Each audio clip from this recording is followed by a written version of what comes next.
screenplay. So, madali lang to. Nandito yung point guard, number 2, number 3, number 4, number 5 sa opensa. Gawin nating zone defense. Yan. So, ang bola nasa number 1, papasa niya kay number 2, pwede niya rin ipasa kay number 3. Once na ma-receive ni number 2 yung bola, aangat yung depensa sa kanya. So, nakafocus sa kanya yung depensa. Okay? Ngayon, pagkapasa ni number 1 ng bola, magbibigay siya ng screen agad dito.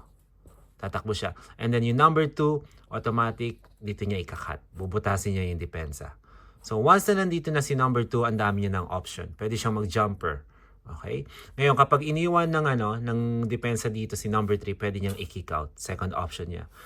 Third option niya is, kapag umangat yung mga depensa dito, sa ilalim, pwede niyang i-drop kay number 4 or kay number 5.